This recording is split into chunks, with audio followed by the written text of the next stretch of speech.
धन त्रयोदशी, जिसे हम लोग धनतेरस भी कहते हैं, माता लक्ष्मी की कृपा ऐसे तो सालों भर बनी रहती है, लेकिन धन त्रयोदशी से शुरू होकर दीपावली तक अगर माता लक्ष्मी की आराधना सही तरीके से की जाए तो अचूक धन की प्राप्ति होती है।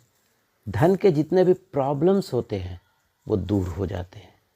तो इस वीडियो में मैं आपसे चर्चा करूंगा कि किस तरह से माता लक्ष्मी की पूजा धन त्रयोदशी में की जाए, कुबेर की पूजा किस तरह से की जाए, और धन त्रयोदशी में हम लोग यम देव की भी पूजा करते हैं कि हमको अकाल मृत्यु से भी छुटकारा मिले।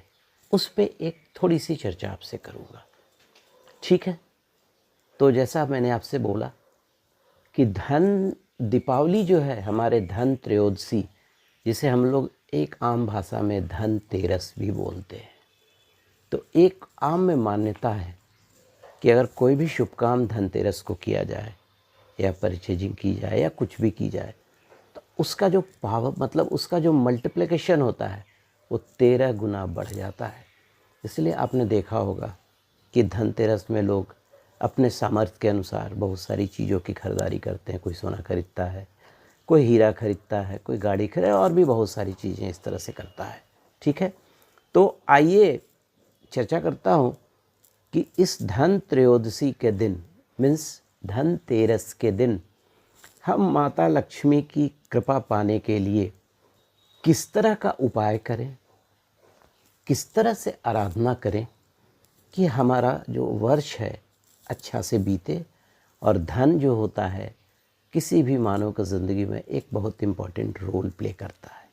तो धन की कृपा हो, धन बरसता रहे, माता लक्ष्मी की कृपा बनते रहे, ठीक है। देखिए इसमें बहुत डिटेल्स में मैं नहीं जाऊंगा क्योंकि किस तरह से पूजा करना है, जो पूजा का विधान है वो सब ऑलमोस्ट सब लोग जानते हैं जो लक्ष्मी माता की पूजा करते हैं। क्योंकि ये दीपावली, दशहरा ये हम लोग का बहुत ही जागृत और बहुत ही पवित्र पर्व माना जाता है सनातन धर्म के अनुसार।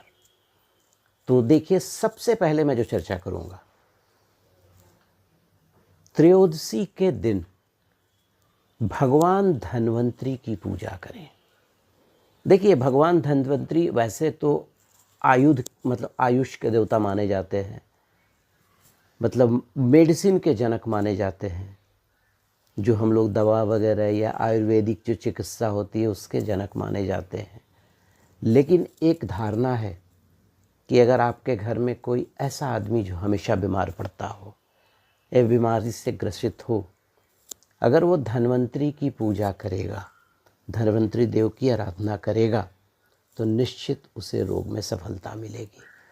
तो त्रयोदशी के दिन सबसे पहले भगवान धन्वंतरी की पूजा करेंगे जो चिकित्सा के देव पुरुष माने जाते हैं।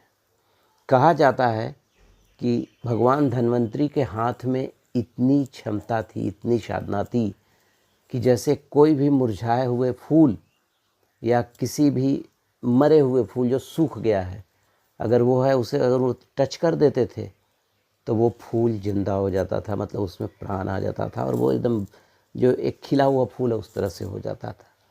तो भगवान ने डर के मारे भगवान धन्वंतरी को छुपा दिया था, क्योंकि अगर उन्होंने मनुष्य को छूना शुरू कर दिया तो फिर बहुत प्रॉब्लम्स आ जाएंगे, ठीक है। तो ये धन्वंतरी देव का गुण था, आप इसको ज़रूर फॉलो करें। त्रयोदशी के दिन भगवान धन्वंतरी की आराधना निश्चित करें। दूसरा, जिस दिन धनतेरस है उस दिन एक झाड़ू ज़रूर खरीदें। देखिए एक सूप भी खरीदें अगर पॉसिबल हो तो, क्योंकि झाड़ू आप जो नई खरीदे हैं तो अब एक सवाल उठता है कि पुराना झाड़ू को क्या करेंगे। तो देखिए पुराना झाड़ू को आप किसी भी नदी या तट के सरोवर के पास जाकर रख दीजिएगा, क्योंकि जो झाड़ू होता है उसमें लक्ष्मी का निवास होता है। इसीलिए झाड़ू बहुत से जगह मैंने देखा है कि नई झाड़ू खरीदने के बाद पुराने झाड़ू को लोग उठा के फेंक देते हैं। नहीं, ये हरगिज़ नहीं कीजिएगा, किसी सरोवर के पास रखिएगा। अगर आपको सरोवर या नदी या समुद्र आपसे दूर है तो उसको कहीं रख दीजिएगा, जब भी आप वहाँ जाएंगे तो वहीं पर रख कर आप चले आइएगा, ठीक है। अब देखिए तीसरा जो मैं बोलूँगा आपसे, धनतेरस के दिन जितने भी सनातन धर्म को मानने वाले लोग हैं सबके घर में तुलसी का पौधा होता है। उस तुलसी में एक दीपक जरूर जलाइएगा। हर घर के प्रत्येक कमरा में एक घी का दीपक जलाइएगा।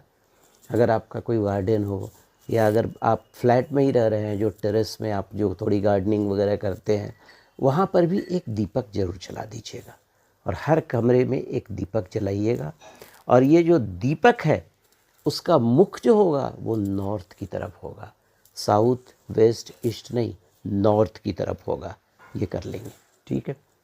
अब देखिए जो सबसे इम्पॉर्टेंट चीज़ होता है, धनतेरस के दिन लोग खरीदारी करते हैं। देखिए खरीदारी जो करते हैं लोग, सोना खरीदते हैं, हीरा खरीदते हैं, नई नई गाड़ियाँ खरीदते हैं।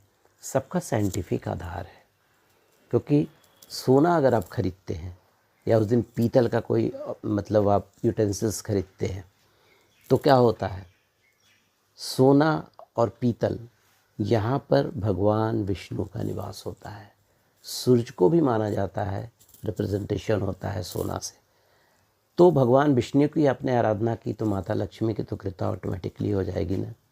हाँ, एक चीज़ आप हमेशा ध्यान रखिएगा कि धनतेरस के दिन कोशिश कीजिए कोई शीशे का यूटेंसिल्स ना खरीदें, शीशे का कोई सामान ना खरीदें। उसका रीज़न क्या है, शीशा जो होता है उसका रिप्रेजेंटेशन राहु के द्वारा होता है। तो राहु को हम लोग घर में लाने की कोशिश ना करें तो it will be better for us. कोशिश कीजिए कोई ऑर्नामेंट्स हो और भी इस तरह की चीज़ें वही खरीदें। अब मैं थोड़ा सा आपसे चर्चा करूँगा राशि वाइज आप क्या खरीदेंगे। अगर आपकी मेष राशि है तो आप कुछ ऐसी चीज़ें खरीदिए जिसका रंग लाल हो। सोने की खरीदारी भी आप कर सकते हैं। अगर आपकी वृष राशि है तो निश्चित रूप से अगर आप समर्थ हैं तो आप हीरा की खरीदारी ज़रूर करें। सफ़ेद कोई भी चीज़, वस्त्र वगैरह भी खरीद सकते हैं आप। उसके अलावा आप चांदी का भी कोई बर्तन वगैरह खरीद सकते हैं। अगर आपका मिथुन राशि है, क्योंकि मिथुन राशि के स्वामी बुध होते हैं, अब बुध के जो अधिष्ठात्री देवता हैं वो गणपति हैं। उस दिन आप कोशिश कीजिए कोई भी ग्रीन कलर का कोई भी सामान जो आपके ज्योतिषाचार्य बताते हैं उसके अनुसार आप परचेजिंग कीजिए। आपके लिए ये साल बहुत अच्छा होगा। कर्क राशि वाले चांदी ज़रूर खरीदें, सफ़ेद वस्त्र ज़रूर खरीदें और कोई सफ़ेद वस्तु को ही घर में लाएं। सिंह राशि वाले सोने की खरीदारी अवश्य करें, पीतल की खरीदारी अवश्य करें, ठीक है। और आपकी जो सामर्थ्य हो उसके अनुसार आप अपना कोई भी ऐसी चीज़ जो गोल्डन कलर का हो उसे अपने घर में लाने की कोशिश करें। कन्या राशि में आप अगर हरा रंग का कोई भी चीज़ ग्रे कलर का खरीदते हैं तो ये आपके लिए बहुत ही अच्छा होगा, ठीक है। उसके बाद तुला अगर आपकी राशि है तो हीरा, चांदी और सफ़ेद कोई भी वस्तु आप अपने घर में खरीदें। और अगर आपकी वृश्चिक राशि है और अगर आपको मूंगा खरीदना है, मूंगा का रत्न खरीदना है तो मूंगा का रत्न आप उस दिन ज़रूर खरीदें। आपके लिए बड़ा लाभकारी होगा, आपके जन्मपत्री के अनुसार भी बड़ा कारगर साबित होगा। कोई भी लाल रंग का सामान आप खरीद सकते हैं। अगर उस दिन आप गाड़ी खरीद रहे हैं तो कोशिश कीजिए कि लाल कलर हो और उसका चेसिस नंबर या इंजन नंबर 9 आता हो। फिर आप देखिएगा कैसे आपकी ज़िंदगी में सफलता मिलती है। अगर आपका धनु राशि है तो सोना खरीदिए, पीली वस्तु कोई भी चीज़ खरीद कर घर में लाइए। उसके अलावा अगर आप गाड़ी खरीद रहे हैं तो उसका इंजन या चेसिस नंबर कोशिश कीजिएगा कि वो 3 उसका टोटल आता हो, आपके लिए अति उत्तम होगा। हाँ, धनतेरस में कोशिश करना चाहिए काला रंग इसको अवॉइड करना चाहिए, ठीक है। सलेटी रंग उसको भी अवॉइड करना चाहिए। अगर आपका मकर राशि है तो आप ब्लू रंग का कोई भी चीज़ खरीद कर ला सकते हैं। अगर आपको किसी ज्योतिष ने बता दिया है नीलम खरीदने के लिए, नीलम पहनने के लिए, तो नीलम आप धारण कर सकते हैं। उसके अलावा आप और भी जो भी चीज़ें जो संबंधित हो, ब्लू रंग का हो, उसको आप खरीदें। अगर आपका कुंभ राशि है तो भी आप उस दिन अगर आपको नीलम पहनना है या शनि का कोई रत्न पहनना है तो उसको आप खरीद सकते हैं। उसके अलावा कोई ब्लू कलर का कोई भी यूटेंसिल्स आप अपने घर में लाइए। और अगर आपकी मीन राशि है तो पीला पुखराज, सोना अवश्य खरीदिए, ये आपके लिए अति उत्तम होगा। अब आगे और भी कुछ बताऊंगा आपको। धनतेरस के दिन आप किसी भी खेत में चले जाइए और वहाँ जो जुती हुई मिट्टी होगी हल से, उसको ले आइएगा और अपने शरीर से 3 बार उसको स्पर्श करा के कहीं पर रख दीजिएगा, ठीक है।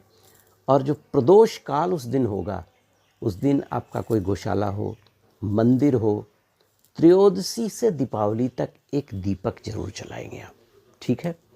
अब देखिए कुछ और भी पॉइंट्स में बोलूँगा। जो व्यापारी बंधु हैं या जो पारिवारिक लोग हैं जहाँ पे आप ऑर्नामेंट्स रखते हैं, कैश रखते हैं या व्यापारी बंधु हैं, उस दिन भगवान कुबेर की आराधना करें। भगवान कुबेर के लिए आप एक पारात में 13 घी का दीपक जलाएं और जो षोडोपचार से जो पूजा पाठ होता है, अक्षत गंधक वगैरह जो भी, मतलब जो भी आप रोड़ी वगैरह जो चढ़ाते हैं, पुष्प चढ़ाते हैं, मिठाई चढ़ाते हैं, उसको चढ़ाइए और कुबेर का ध्यान रखिए। और कुबेर का जो मंत्र है, कुबेर का मंत्र जो है बहुत पॉपुलर मंत्र है, उसको पढ़िए और भगवान कुबेर की आराधना कीजिए कि सालों भर आप मेरे तिजोरी में निवास कीजिए, चाहे वो पारिवारिक महिला हो चाहे व्यापारी वर्ग हो, ठीक है। देखिए मैं मंत्र आपको पढ़ के सुना दे रहा हूँ, बहुत सिंपल मंत्र है ये मंत्र है, यक्षाय कुबेराय वैष्णवाय धन धान्य आधिपते धन धान्य समृद्धि में देहि दापय स्वाहा। ये बहुत जागृत मंत्र है भगवान कुबेर का, इसको आप आराधना कर लें। उसके बाद अब आइए आगे बढ़ते हैं। त्रयोदशी के दिन यमराज यम देवता को दीपदान जरूर करें।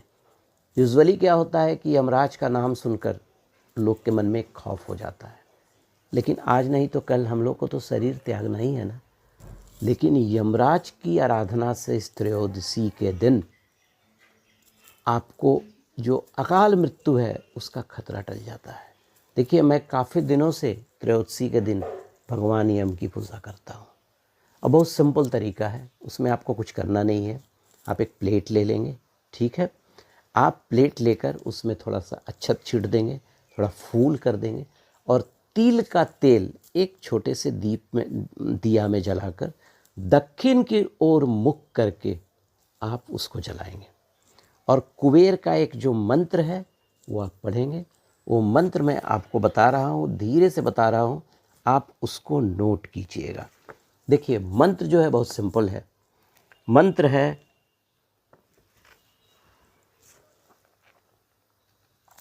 देखिए मंत्र है, मृत्युयोना दंड पाशाभ्याम कालेन श्याम या सह त्रयोदश्याम दीपदानात् सूर्यजः प्रयताम मम। इस मंत्र का आप उच्चारण करते हुए कुबेर देव को याद करेंगे और आपके जितने भी कमरे हैं सब में एक बार उस प्लेट को घुमा दीजिएगा और अंत में उस प्लेट को कहीं पर भी, आप बालकोनी में भी या अपने घर में जहाँ पूजा वगैरह करते हैं, दक्षिण दिशा की ओर उस दीप का मुंह करके आप रख देंगे। आपको कोई दिक्कत नहीं होगी। मैं बता रहा हूँ ना, यमराज की आराधना हो जाएगी, यमदेव की आराधना हो जाएगी। और ऐसा कहा जाता है कि इस तरह का पूजा पाठ करने से अकाल मृत्यु से बचाव होता है, अकाल मृत्यु से छुटकारा मिलता है, ठीक है। अब आइए उसके बाद अगला जो स्टेप है, रात्रि में सोने के पहले थोड़ा सा अक्षत के ऊपर एक चौमुखी दिया जला देंगे। अखंड दीपक होगा वो, उसके बाद बाहर जाना नहीं है, आप उसको जला देंगे। और हमारे जो घर की महिलाएं करती हैं, एक आटे का दीपक बनाकर चौकोर दिया बना, मतलब चारों दिशा में उत्तर पूर्व पश्चिम करके दक्षिण दिशा की ओर मुँह करके एक दीपक जला दिया जाता है, ठीक है, और छोड़ दिया जाता है। तो धन त्रयोदशी में, धनतेरस के दिन इस क्रिया को आप कीजिए। सालों भर भगवान लक्ष्मी, माता लक्ष्मी की कृपा बनी रहेगी। और मानसिक जाप भी आप कर सकते हैं माता लक्ष्मी का। ओम श्रीं ह्रीं श्रीं कमले कमलालय प्रसीद प्रसीद श्रीं ओम महालक्ष्मी नमः। तो दोस्तों, ज्योतिष और ग्रह बाय अमरेंद्र में आज के लिए बस इतना ही। अगर आपको मेरा वीडियो पसंद आया हो तो लाइक कीजिएगा, सब्सक्राइब कीजिएगा कि मेरा कोई भी नया वीडियो आपके पास आए तो आपके पास पहुंच जाए। तब तक के लिए बहुत बहुत धन्यवाद।